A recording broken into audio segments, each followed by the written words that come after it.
Good morning, good afternoon, good evening. Welcome to today's Caffeine for the Soul. And today we're going to be comparing the mind and the brain. And I want to be very clear, this is an analogy, this is a metaphor. It's something like this, but not this. So, you probably have heard before the metaphor of the brain as a computer.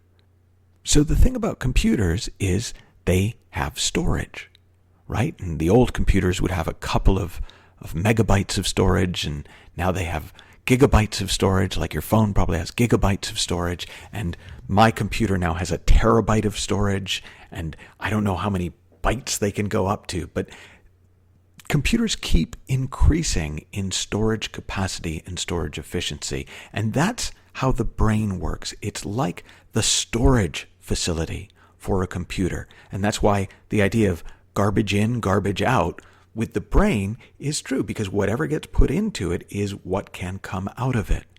In other words, it's like a hard drive. And if it's a really big hard drive, there's a lot of data, you know a lot of stuff, well then you'll do really well at pub trivia. And if it's not been used well and you haven't put in very good data, then garbage in, garbage out. When you look for answers to things, you'll kind of get garbagey answers. But the brain is not all we've got. The brain is just a part of the larger mind. So if the brain is like the hard drive, the mind is like the web browser. The mind is what allows you access to a kind of a universal internet. Now, people talk about the subconscious, which would kind of still be ghosts in the machine of your database. But then they also talk about the collective unconscious. And sometimes they'll talk about the superconscious or beyond the conscious. And I think of it in a very simple way. You know how sometimes you just know something that you've got no business knowing? You have a hunch, you have an intuition, and later you find out it was right, or you just know what to do and things unfold in a way that's so perfect, but you couldn't have predicted if you tried to do it logically. Whatever that is that larger internet-like capacity of the mind. And when we get too focused in on trying to improve our brain and train our brain, we lose touch with the fact that the value of a computer these days is its ability to go online. And even a netbook that has virtually no storage is often of more use to people than an old-fashioned computer with a huge hard drive, but not great internet. So, in the same way, we can begin to rely on our mind to find answers to the deeper question, and let our brains take care of the simple stuff. Let our brains take care of the data-driven stuff. Now, which is which? Which kinds of things would be better to check in with the hard drive, and which kind of things would be better to look up on the internet? When do you go to your brain, and when do you go online? Well, your brain is really good for stuff that you already know. So it's a really good place to find a phone number. It's a really good place to remember how to open a door. It's a really good place to remember people's names. It's a really good place to remember facts and figures from school. But it's a terrible place to go for philosophy. It's a terrible place to go to try to answer questions about how shall I live.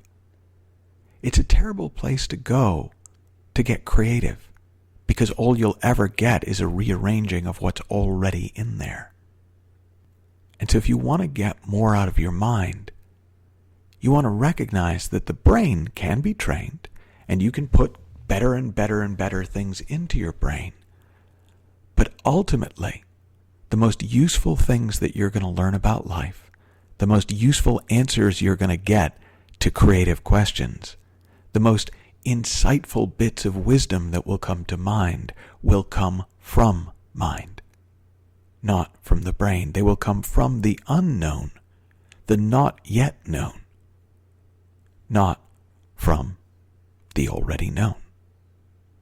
And you can notice for yourself, most people have either developed their brain, but maybe not so much the capacity of the mind, or they live in the capacity of the mind, but they've never taken the time to really put great data into their brain.